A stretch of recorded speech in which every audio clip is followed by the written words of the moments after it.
이 복된 시간에 주시는 하나님의 말씀은 사무엘상 25장 1절에서 8절까지 말씀입니다. 사무엘상 25장 1절에서 8절까지 구약성경 450면에 있습니다.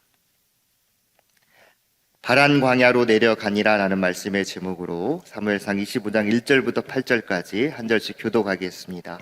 사무엘의 죽음에 온 이스라엘 무리가 모여 그를 두고 슬피 울며 라마 그의 집에서 그를 장사한지라. 다윗이 일어나 바란 광야로 내려가니라. 마온에 한 사람이 있는데 그의 생업이 갈멜에 있고 심히 부하여 양이 3,000마리요 염소가 1,000마리이므로 그가 갈멜에서 그의 양털을 깎고 있었으니 그 사람의 이름은 나발이요 그의 아내의 이름은 아비가일이라. 그 여자는 총명하고 용모가 아름다우나 남자는 완고하고 행실이 악하며 그는 갈렙 족속이었더라. 다윗이 나발이 자기 양털을 깎는다 함을 광야에서 들은지라. 다윗이 이에 소년 10명을 보내며 그 소녀들에게 이르되 너희는 갈멜로 올라가 나발에게 이르러 내 이름으로 그에게 문안하고 그 부하의 사는 자에게 이르기를 너는 평강하라. 내 집도 평강하라. 내 소유의 모든 것도 평강하라. 내게 양털 깎는 자들이 있다 함을 이제 내가 들었노라. 내 목자들이 우리와 함께 있었으나 우리가 그들을 해하지 아니하였고 그들이 갈멜에 있는 동안에 그들의 것을 하나도 잃지 아니하였나니 내 소년들에게 물으면 그들이 내게 말하리라. 그런즉 내 소년들이 내게 은혜를 얻게 하라. 우리가 좋은 날에 왔은즉 내 손에 있는 대로 내 종들과 내 아들 다윗에게 주기를 원하노라 하더라 하라. 아멘. 사무엘상의 말씀은 한 여인의 기도로 시작합니다. 하나님의 말씀이 희귀했던 사사시대 끄트머리, 하나님은 마지막 사사인 사무엘을 한 여인의 슬픔을 통하여 역사 속에 탄생시켜 주셨습니다. 사무엘은 어릴 때부터 노년에 이르기까지 신실하게 하나님을 섬긴 하나님의 사람이었습니다. 사사로서 또 선지자로서 제사장으로서 하나님의 뜻을 이스라엘 백성들에게 전하면서 하나님께 속한 사람답게 하나님의 종으로서 사명을 충실하게 감당했던 사람이 바로 사무엘입니다. 하지만 그의 섬김은 하나님께만 국한된 것이 아니었습니다. 사무엘상 12장 23절을 보면은 그의 마음이 이렇게 전달되고 있습니다. 나는 너희를 위하여 기도하기를 쉬는 죄를 여호와 앞에 결단코 범하지 아니하고 선하고 의로운 길을 너희에게 가르칠 것인지요. 그의 여호와 하나님을 경외함으로 하나님을 섬겼던 그러한 마음들은 고스란히 이스라엘 백성들 한 사람 한 사람을 섬기는 자리까지 확대되었습니다. 특히 사무엘은 이스라엘 백성들이 하나님 앞에 선하고 또 바른 길로 걸어가도록 기도로 그들을 섬겼고 또한 가르쳤습니다. 기도를 통해서 하나님의 선하신 인도하심을 구함으로 이스라엘 모든 백성들이 하나님 앞에 선민다운 모습을 결코 잃지 않도록 끊임없이 돕는 기도자로서 섬김을 실천했던 것입니다. 그런데 이스라엘의 마지막 사사이자 위대한 선지자였던 사무엘이 죽음을 맞이하게 됩니다. 사무엘의 섬김을 뼛속 깊이 알고 있었던 이스라엘 백성들이었기 때문에 그의 죽음 앞에 가슴을 치며 슬퍼했습니다. 우리 1절 말씀을 보시면 그 내용이 나오고 있습니다. 사무엘의 죽음에 온 이스라엘 무리가 모여 그를 두고 슬피 울며 라마 그의 집에서 그를 장사한지라. 이스라엘에서 보통 위대한 지도자가 죽게 되면 약 30일간을 예도의 기간으로 삼고 슬퍼하게 됩니다. 아론이 죽었을 때도 또 모세가 죽었을 때도 이러한 예도의 기간이 있었습니다. 아마도 사무엘 역시 이스라엘의 영적인 지도자였고 그들이 존경하는 인물이었기 때문에 이와 같은 상당 기간의 예도 기간을 분명히 가졌으리라 생각합니다. 그런데 다윗은 그 무리에 아마도 참여할 수 없었을 것입니다. 이스라엘의 위대한 영적 지도자 사무엘의 죽음은 브레이크가 고장난 자동차처럼 사울의 영적인 상태를 최악으로 몰고 갔을 것입니다. 더 이상 사울을 견제할 사람이 없었기 때문에 자신을 향한 감시와 추격이 더 거세질 것이라고 예상한 다윗은 이제 엔게디 광야에서 더 아래쪽 유다 지역 최남단인 바란 광야까지 이동하게 됩니다. 여러분, 바란 광야로 내려가는 이 다윗의 심정이 어땠을 것이라고 예상이 되십니까? 미래에 대한 걱정에 막막하고 또 답답하고 허무하고 두려운 복잡한 마음들이 그를 사로잡았을 것입니다. 사무엘의 죽음은 다윗에게 직간접적으로 커다란 영향을 미쳤을 것이 분명합니다. 왜냐하면 사무엘이 여러분 누구입니까? 이새의 집을 찾아와서 아무도 찾지 않고 아무도 주목하지 않았던 소년 다윗을 찾아서 하나님의 명령에 따라 왕으로 기름을 부어서 자신을 세워줬던 선지자가 바로 사무엘입니다. 뿐만 아니라 다윗이 공경에 처할 때마다 의지했던 피난처였으며 영적인 스승이 바로 사무엘이었습니다. 다윗의 주변 사람들 중에서 요나단을 제외하고 유일하게 그가 의지했던 기둥 같았던 사무엘의 죽음을 접한 다윗의 마음은 그야말로 온 세상이 무너지는 듯한 그러한 마음으로 힘들었을 것이 틀림없습니다. 우리들 안에도 그와 같은 경험들이 있겠죠. 나를 위해서, 우리의 가정을 위해서 새벽마다 기도해 주셨던 어머님, 집안에 무슨 일이 생기면 어김없이 찾아가 기도의 제목을 드리고 또 기도를 부탁드리고 삶의 지혜를 듣기를 원했던 그런 아버님께서 우리의 집안에서 돌아가셨을 때 우리가 드는 감정은 두려운 감정이 듭니다. 막막하죠. 고아가 되었다는 허전함과 더 이상 내 자신을 위해서 진심으로 기도해 줄 분, 무슨 일이 있든지 영원한 나의 편이 될 것 같은 그러한 분이 사라진 것 같은 두려움 앞에 우리의 마음이 무너지고 또한 힘들어질 것입니다. 다윗 역시 사무엘의 장사 후에 슬픔과 절망을 가슴에 품고 바란 광야로 내려갔습니다.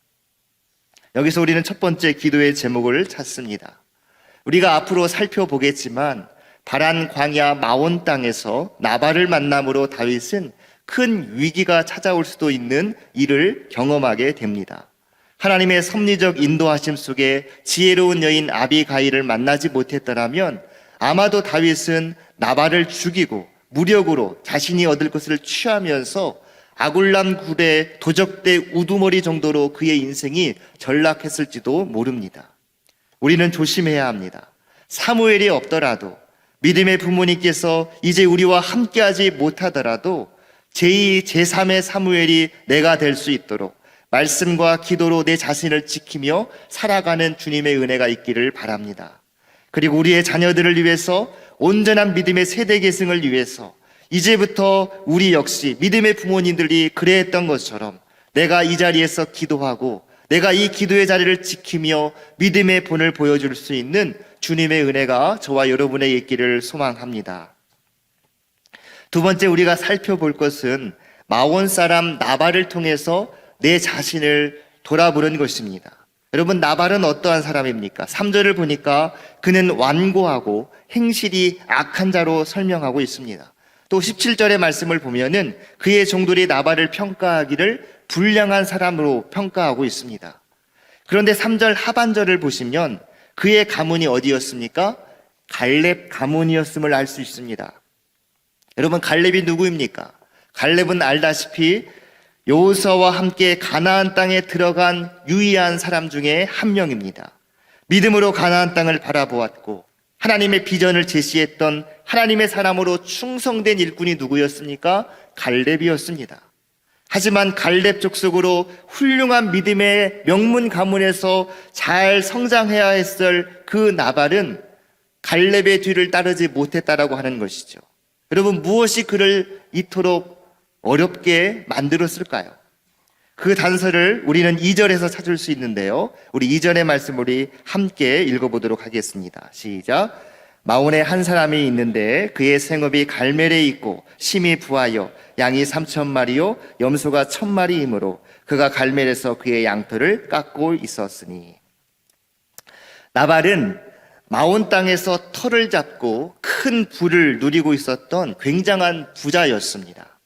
그런데 그 부유함은 그냥 얻어진 것이 아니었습니다. 자수성가의 표본이 될 만큼 그는 매우 성실한 사람이었음이 2절에서 드러나고 있습니다.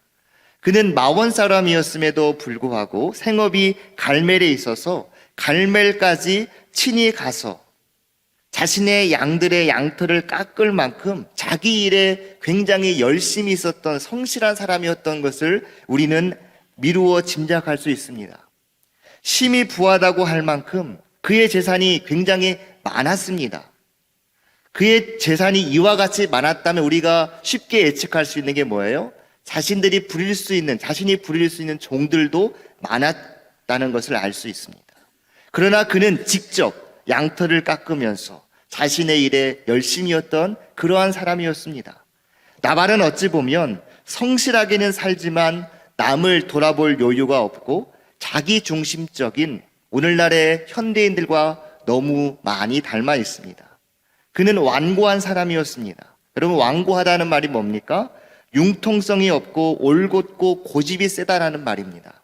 나발은 완고한 사람으로 자신의 생각이나 그러한 신념들을 쉽게 바꾸지 않고 남의 의견들을 잘 받아들이지 않는 굉장히 강하고 드센 고집불통의 사람이었습니다.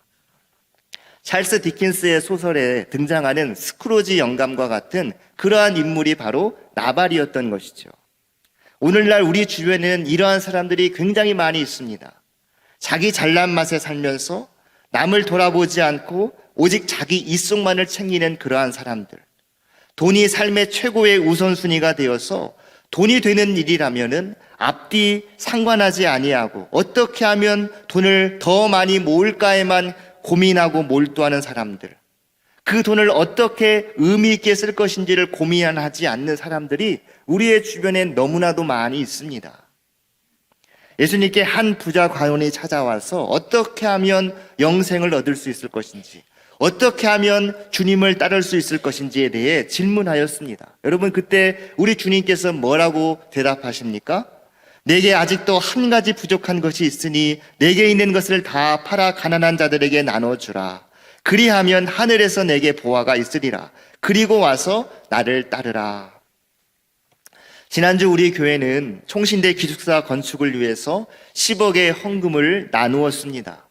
지난 저녁 예배 때는 농촌교회와 함께하는 예배를 통해서 농촌교회의 현실을 듣고 도울 방법들을 모색하였습니다. 카페 수익금 25억을 사회에 기부하였습니다. 하나님의 방법은 무엇입니까? 주는 자들에게 더 풍성히 부어주시는 것이 하나님께서 일하시는 방법이시고 하나님께서 복 주시는 방법입니다. 그런데 여러분, 이런 분들이 혹시 계시지 않습니까? 주고 싶지만 줄 것이 없다고 아쉬워하는 이들이 우리 안에 있을 수 있습니다. 그러나 여러분, 세어보셔야 합니다. 찾아봐야 합니다. 우리 모두에게는 줄 것이 있습니다. 하나님은 우리에게 많은 것을 이미 주셨습니다. 주라는 것은 여러분이 주라는 것을 돈으로 환정하다 보니까 나에게는 돈이 넉넉하지 못하다 이렇게 생각하기 쉽습니다. 돈 말고도 우리는 줄 것이 참으로 많이 있습니다.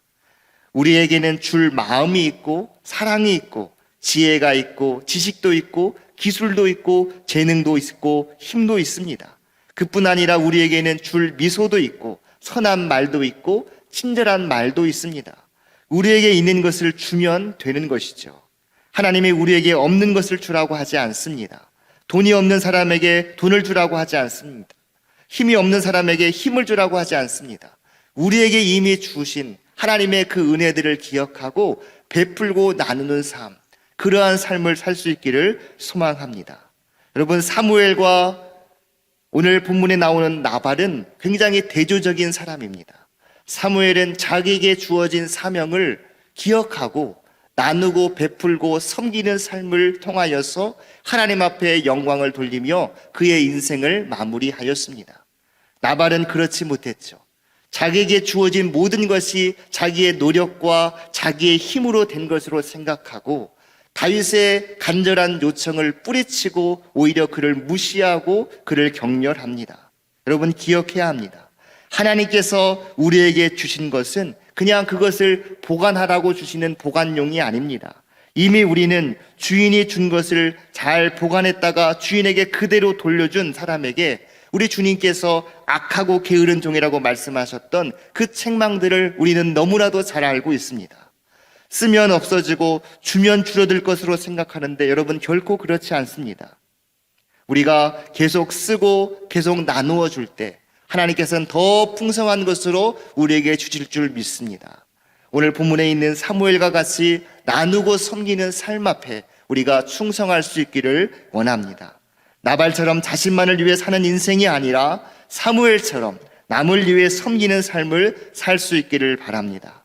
주님께서 주신 은혜를 기억하고 더 풍성한 은혜를 사모하며 나누고 베푸는 삶에 우리 모두가 동참할 수 있기를 주의 이름으로 축원드립니다. 함께 기도하겠습니다.